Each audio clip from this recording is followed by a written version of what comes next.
మీ ఇంట్లో కార్ని రెంట్కిచ్చి డబ్బు సంపాదించాలనుకుంటున్నారా? అయితే వెంటనే ఈ నెంబర్కి కాల్ చేయండి. హలో రామ్ గారు. హాయ్ నారాజు. డబ్బు అనేటువంటిది పొందే అర్హతని మనం ఏ విధంగా సంపాదించుకోవాలని, అది ఎలా నిలబడుతుంది మన దగ్గర? అర్హత అనేది అంటే ఏ స్కిల్ త్రూ మనం డెవలప్ చేసుకోవాల్సిన అవసరం ఉంది? నారాజు, అందరికీ డబ్బు కానీ, సంపద కానీ, సమృద్ధి కానీ పొందాలన్న కోరిక ఉంటుంది, కానీ కోరికకు తగిన అర్హత ఉందా లేదా అని ఎవరు ఆలోచించరు. అసలు అర్హత అనేది ఎట్లా నిర్ణయిస్తాము? అర్హతను ఎట్లా సంపాదిస్తాము? నాకున్న అర్హత ఏంటి అనేది ఎలా టెస్ట్ చేస్తాము? పోనీ ఉన్న అర్హత ఏదైనా సరే నేను ఎలా పెంచుకోగలను? నేనేమన్నా అంటే మీకు ఎంత అర్హత ఉందో అంతటితో ఉండండి అని చెప్పలే, పెంచుకోవచ్చు. కానీ ఎంత ఉందో తెలిస్తే కదా నేను ఎంత పెంచుకోవాలో తెలుస్తుంది. నారాజు, చిన్న ఎగ్జాంపుల్, ఎవరైనా సరే ఎక్స్పెరిమెంట్ చేయొచ్చు.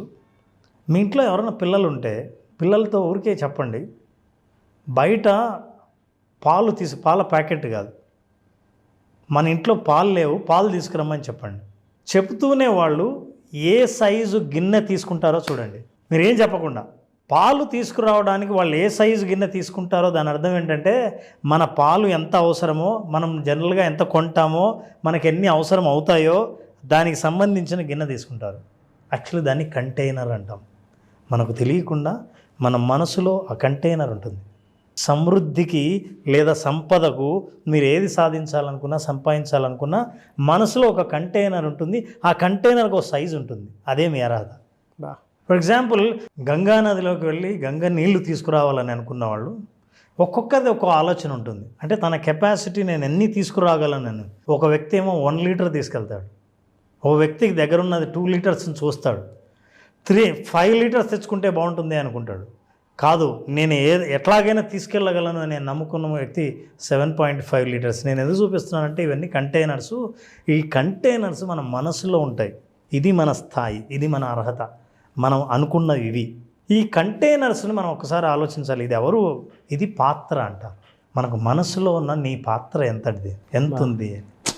ఈ పాత్ర అదరగొడి sir Ram sir, very sensible lesson.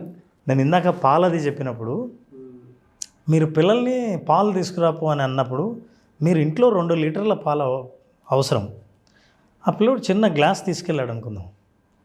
మీ కోరిక ఏమో 2 లీటర్లు, మీ అర్హత ఏముంది? మీరు తీసుకెళ్ళిన గ్లాసే. నీ కోరిక ఎంత సంపాదించాలని అనుకుంటున్నావో, కోరిక ఎంతదైనా ఉండొచ్చు, కానీ నీ పాత్ర లోపల ఎంతది అది మనం అర్థం చేసుకోవాలి.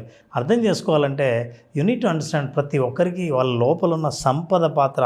కొంతమందికి ఈ సైజు ఉండొచ్చు, కొంతమందికి ఈ సైజు ఉండొచ్చు, కొంతమందికి ఈ సైజు ఉండొచ్చు. ఇంకా కొంతమందికి సంపదను అద్భుతంగా సాధించాలనుకునే వాళ్ళు మనస్సులో మీకు ఇంత మొయ్యగలననే పాత్ర ఇంత ఉందా, ఇంత పాత్ర కూడా ఉండొచ్చు. లాకర్. ఇది కంటైనర్. అంటే సంపదను మోసే కంటైనర్ మీకు ఎంతవరకు ఉంది అని.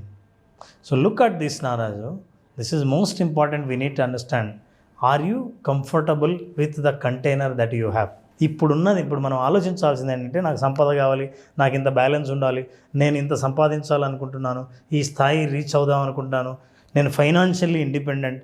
వీటి అర్థం తెలియకుండా మీరు మాటల ద్వారా చెప్తారు, కానీ మీకు ఎంత అర్హత ఉందో తెలియకుండా అనుకోవడం వల్ల ఏ ప్రయోజనం లేదు. వాళ్ళకి ఉపయోగపడేటట్టు మనం చేస్తున్నది ఏంటంటే, ఈ ప్రశ్న వేసుకోండి, ఏంటి ఇప్పుడున్న మీ కంటైనర్తో తృప్తిగా ఉన్నారా? ఈ పాత్ర విషయంలో నారాజు, ప్రాంతాన్ని బట్టి ఒక్కొక్కరు ఆలోచిస్తారు. ఫర్ ఎగ్జాంపుల్, మీరు అమెరికా ప్రజల్ని రీసెర్చ్ చేసింటే ఏం చెప్పారంటే, ఏమండి నా పాత్ర పెద్దది చేసుకోవాలంటే ఎలా అని అడిగారు. అంటే నా కంటైనర్ని, నేను ఎక్కువ సంపదను డబ్బును మోయటానికి నా పాత్రను పెద్దది ఎలా చేయాలి? మన ఇండియాలో అడిగితే ఏం చెప్పారు తెలుసా? ఏమంటే నా ఉన్న పాత్ర అంతే, ఉన్న పాత్రతోనే ఆనందంగా ఎలా ఉండాలండి అని అడిగారు. జపాన్లో ఏమన్నారు తెలుసా? ఏమండి పాత్ర ఉంటూ ఇంకా మెల్లిగా తగ్గించుకుంటూ అదే ఆనందాన్ని ఎలా పొందాలి అని అడిగారు. హ్యాపీనెస్ అట్లే ఉండాలి, నా పాత్ర సైజు పెరగక్కర్లేదు. ఎందుకంటే పాత్ర పెద్దదయ్యే కొద్దీ నన్ను నింపాల్సిన బాధ్యత కూడా ఉంది కదా నాకు. ఒక్కో ప్రాంతంలో సంతోషము, మనీకి సంబంధించిన సంబంధాన్ని ఒక్కో రకంగా ఆలోచిస్తున్నారు.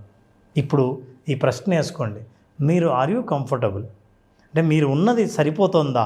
లేదండి అందరికీ ఎక్కువ ఉంది, నాకు కూడా కావాలి అని అనుకోవడం వల్ల ప్రయోజనం లేదు. అందుకే do you want bigger container? పెద్దది కావాలా పాత్ర? అయితే how big the container should be. నీకు ఆ క్లారిటీ ఉందా? నీ పాత్ర ఎంత పెద్దది ఉండాలి? మీ పాత్ర లోపల ఎంత ఉంది అనేటువంటిది ఆలోచించుకోవాల్సినటువంటి అవసరం ఉంది. ఆ బిగ్గర్ని ఎలా రీథింక్ చేయాలి సార్ అసలు? నారాజు, నువ్వు పాత్ర అంటుంటే నాకు ఒకటి గుర్తొచ్చింది. అక్షయ పాత్ర అని అందరూ వినే ఉంటారు. అక్షయ పాత్రకు ఒక స్టోరీ ఉంది.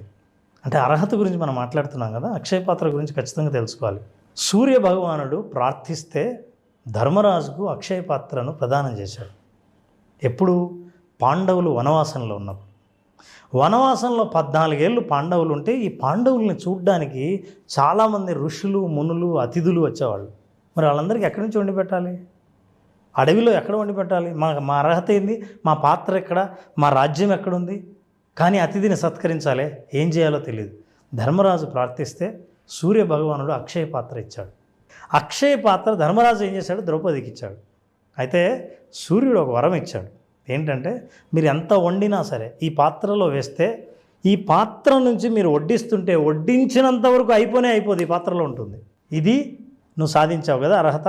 లిమిటేషన్ చూడండి ఏం పెట్టాడో. ప్రతి వరానికి లిమిటేషన్ ఉంటుంది, ఇది అర్థం చేసుకోవాలి. మీరు ఏదో సంపాదించాలని అనుకుంటే సంపాదించగలమని అనుకుంటాం, కానీ లిమిటేషన్ ఎక్కడుందో అర్థం చేసుకోవాలి.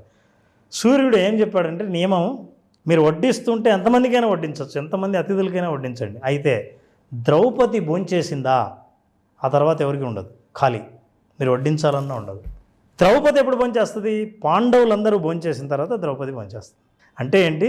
ముందు మీరు అందరు అతిథులు ఎంతమంది వస్తారో అంతమంది మీరు ఎదురు చూడాలి. గబుక్కున మీరు తిన్నారా, ద్రౌపది తింటుంది. ద్రౌపది తింటుందా, పాత్ర పనిచేయదు. అంటే నువ్వు ఎక్కువ కావాలనుకుంటే భగవంతుడు కూడా నీకు లిమిటేషన్ పెడతాడు. నీ పాత్రకి ఎక్కడ ఆగిపోతుందో చెప్తాడు.